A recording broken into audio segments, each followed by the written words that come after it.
Assalamualaikum dan salam sejahtera kepada lecturer saya. Nama saya Muhammad Amirul Hakim bin Yaakob. Nombor metrik saya SH 202102111116. Belajar dalam Diploma in Occupational Safety and Health. Pengenalan sistem Kabinet Malaysia. Kabinet Malaysia ialah sebuah badan eksekutif kerajaan Malaysia diketuai oleh Perdana Menteri. Kabinet merupakan sebuah majlis menteri-menteri yang bertanggungjawab kepada Parlimen, seperti yang diperuntukkan dalam Perkara 43 Undang-Undang Dasar Federasi Malaysia. Anggota Kabinet hanya boleh dipilih dari Dewan Rakyat ataupun Dewan Negara. Kebiasaannya, Yang di-Pertuan Agong mengangkat semua menteri atas nasihat Perdana Menteri.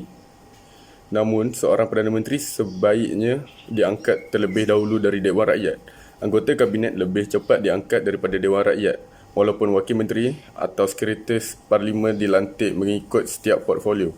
Tetapi mereka tidak masuk dalam Kabinet. Kabinet Malaysia biasanya melakukan sidang mingguan iaitu setiap hari Rabu. Tugas-tugas Kabinet Malaysia: merumuskan kebijakan ekonomi nasional dan program pembangunan. Kabinet bertanggungjawab untuk merumuskan berbagai program dan projek pembangunan untuk pembangunan negara. Contohnya, kebijakan ekonomi baru NEP, kebijakan pembangunan nasional NDP dan kebijakan visi nasional NVP. Untuk mengatur anggaran dan kewangan negara, pemerintah diizinkan untuk menghasilkan pendapatan dari masyarakat melalui pengumpulan pajak, denda, panggilan, bimasuk, biaya dan lain-lain. Pemerintahan diizinkan untuk merencanakan berbagai program pembangunan dan juga mengalokasikan sumber daya untuk rencana dan program pembangunan ini. Sebagai arena saran, debat dan kritik, Kabinet diizinkan untuk membahas hampir semua masalah kepentingan nasional kecuali yang menyentuh hak-hak khusus orang Melayu, Bumi Putera dan atau hak istimewa kerajaan. Pasal 1531 ini akan menjadikan tanggungjawab Yang di-Pertuan Agong untuk menjaga posisi khusus orang-orang Melayu dan pribumi dari negeri Sabah dan Sarawak. Menteri-Menteri Kabinet Malaysia 2020. Pengenalan Perdana Menteri Malaysia. Perdana Menteri ialah pemimpin utama kerajaan Malaysia. Seorang Perdana Menteri juga bertanggungjawab untuk mengetuai barisan badan eksekutif jemaah menteri. Secara rasmi dilantik oleh Yang di-Pertuan Agong sebagai selaku ketua negara dan biasanya pemimpin sesebuah parti politik atau parti komponen terkuat dalam Parlimen atau dalam kurungan Dewan Rakyat. Akan dipilih dan dilantik dan perlu mendapat sokongan majoriti daripada para ahli Dewan Rakyat Malaysia. Kabinet Malaysia 2018 atau lebih dikenali sebagai Kabinet Mahathir ke-7 merupakan kabinet yang pertama dibentuk selain tanpa penyertaan Barisan Nasional BN setelah 61 tahun susulan kegagalan parti tersebut untuk membentuk kerajaan selepas pilihan raya ke-14. Perdana Menteri Malaysia yang ke-8. Perdana Menteri Malaysia yang ke-8 iaitu Tan Sri Datuk Dr. Haji Muhyiddin bin Haji Muhammad Yassin. Beliau dilantik setelah mendapat perkenan Yang di-Pertuan Agong Al-Sultan Abdullah selepas desakan pemimpin Pakatan Harapan untuk Perdana Menteri ke-7 menyerahkan jawatan kepada Anwar Ibrahim dan melakukan tindakan kontroversi. Langkah Sheraton bersama ahli pembakang dan beberapa ahli kabinet yang lain yang menyebabkan Perdana Menteri ketika itu meletakkan jawatan kuat kuasa serta-merta kerana kehilangan kepercayaan terhadap ahli kabinetnya tersendiri. Beliau juga merupakan Perdana Menteri pertama yang dilantik tanpa melalui pilihan raya umum untuk membentuk Kerajaan Perikatan Nasional setelah mendapat sokongan majoriti ahli Dewan Rakyat Parlimen Malaysia ke-14.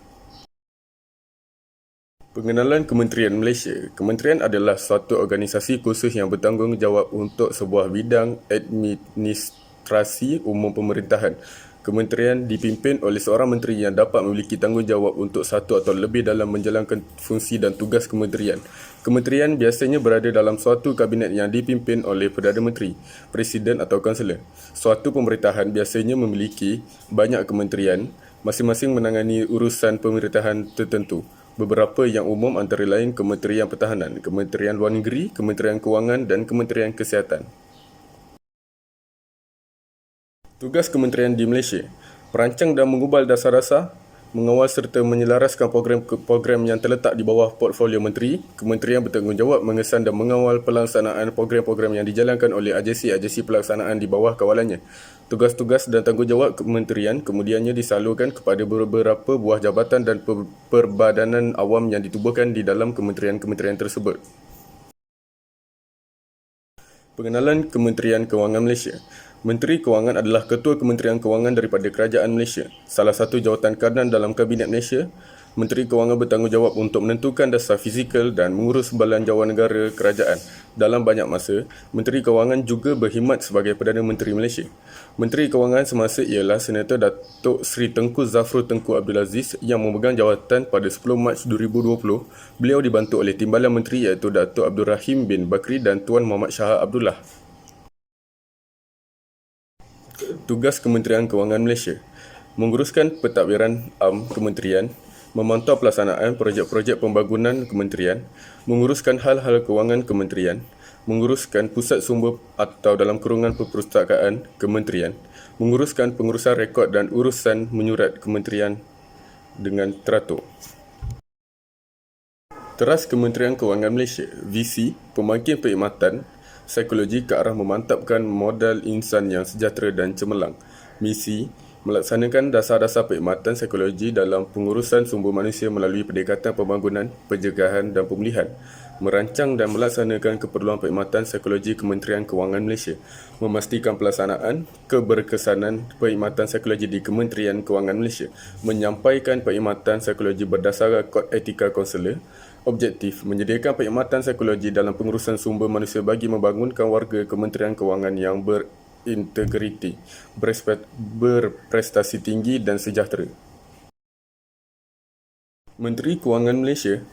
Pada 9 Mac 2020, Tengku Zafrul telah dilantik sebagai Menteri Kewangan dalam Kabinet Perdana Menteri yang ke-8 iaitu Yang Amat Berhormat Tan Sri Dato' Dr. Haji Muhyiddin bin Haji Muhammad Yassin.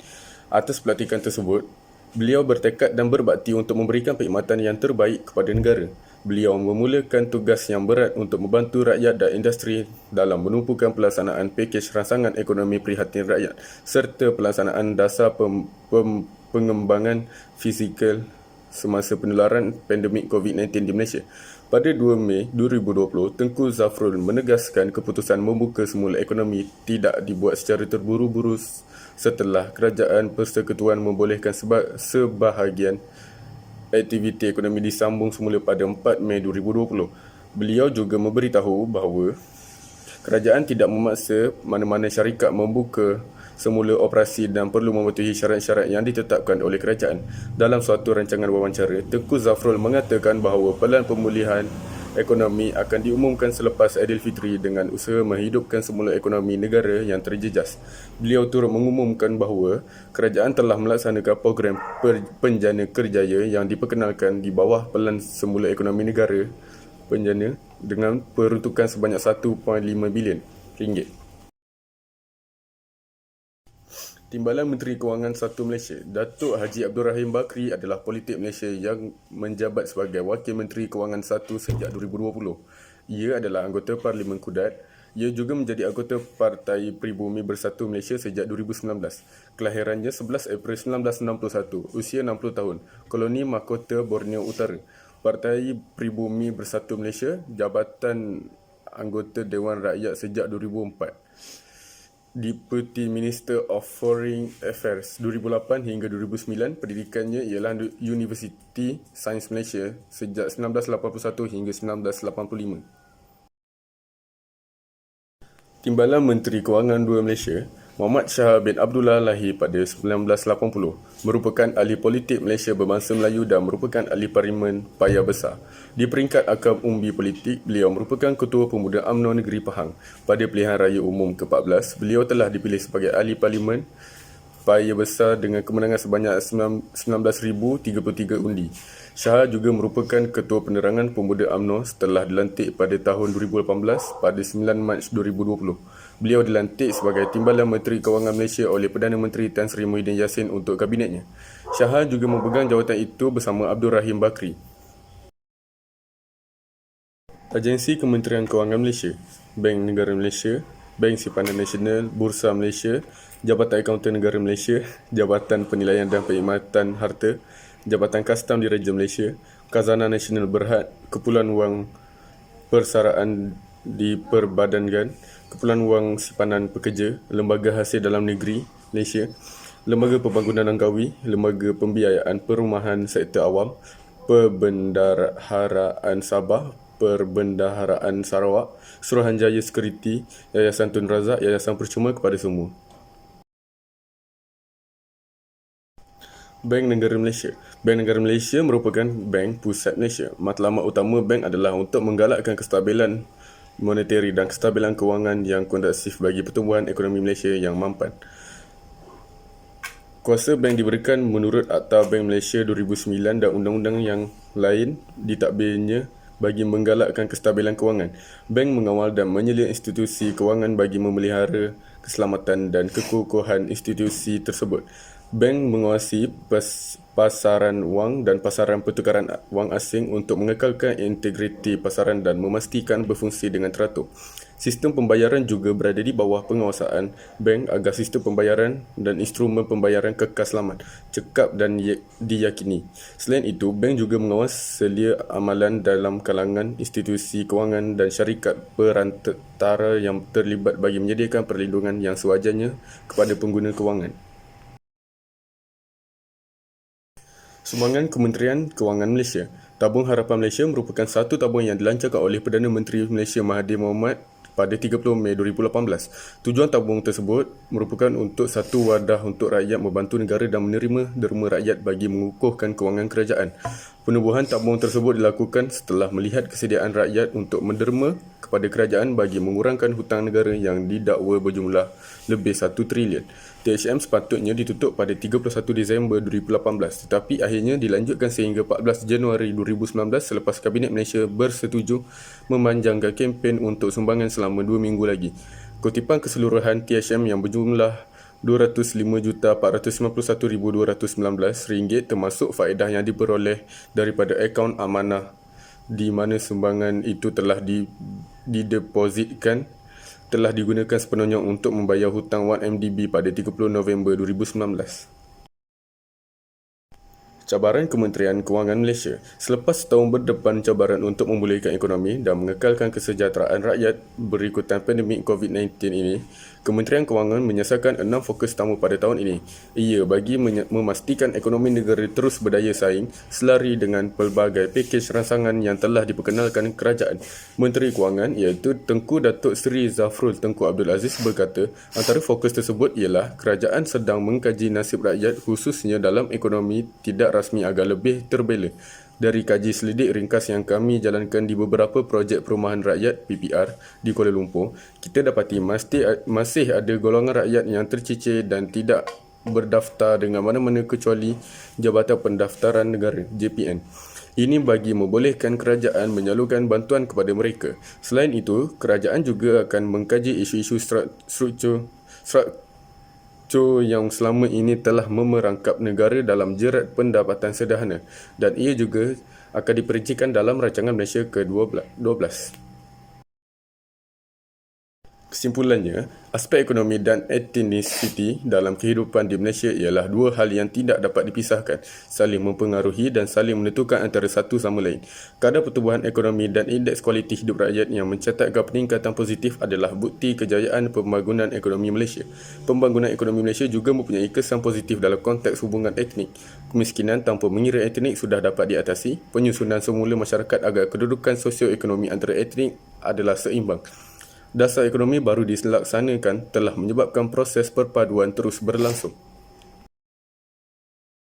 Sekian, terima kasih daripada saya Muhammad Amrul Hakim bin Yaakob dan jaga diri.